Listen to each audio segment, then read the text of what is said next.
Okay, so in my quest to figure out what is making noise and allowing my seat to rattle in the back, I found two things that I think are the problem.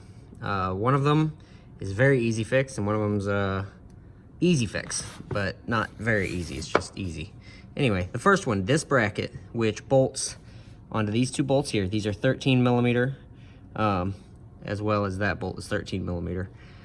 This bracket, as you can see, has some play in it and allows it to, allows the seat to kind of move. Now, once it's bolted down, this can't rock back and forth, but this still has some play up and down, and that allows the seat to rattle a very small amount and make some noise. So, what I'm making is a, there's a 1 millimeter gap. I took the bolt off on the other side. There's a 1 millimeter gap when this is pushed all the way back. You can't really tell, you can't really measure that, but the difference there, I have my calipers is a millimeter. So I'm printing a, like a 3D printed washer to go back there behind it to allow this to still free spin, but also be a little bit more tight.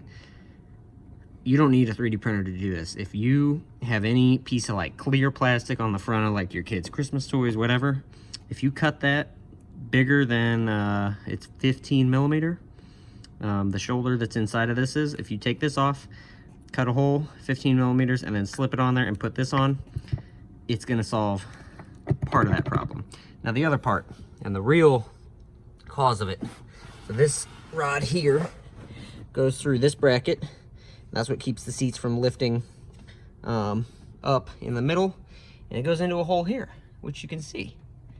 And I was trying to figure out, because this is 15 millimeters in diameter. This hole is 19 millimeters in diameter. That leaves a 4 millimeter gap, 2 on each side, I guess, for this to rock up and down, and that was where all my noise was coming from, was this middle section. So I was trying to take some measurements. I was just gonna print a sleeve that goes over this to kind of fill this gap, right? Turns out, if I just look here, they already gave me one. It just slipped off and made its way inside of this other seat. So it actually has these little clips, and it's designed to go on the second shoulder here of this bolt, or this rod. So we slip it on, and that fills up the gap for this hole that allowed the entire middle seat to rattle up and down. And I guarantee you that was my problem, and I just need to reassemble it now. I'm gonna go ahead and put on my 3D printed washers and put everything back together and see how much wiggle room I have now. All right, so this is the shoulder I was talking about, where that gap actually comes from. So I've made a washer, and it's just 3D printed plastic. It won't last forever, but this should buy me some time to figure out a more permanent solution, and who knows, maybe it will last me a really long time. And it just slips on right over top of that.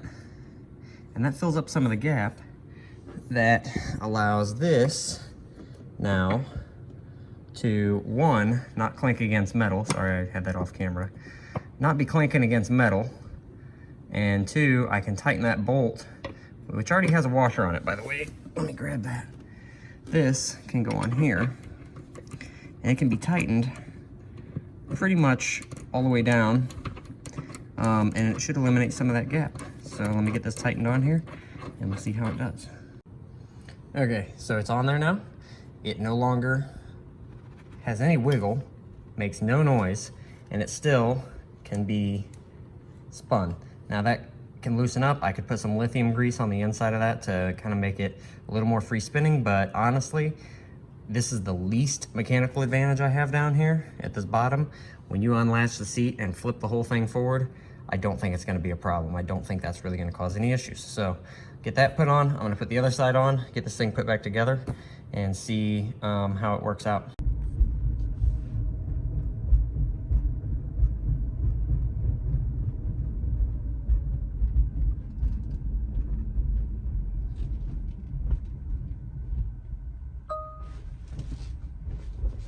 No noise at all.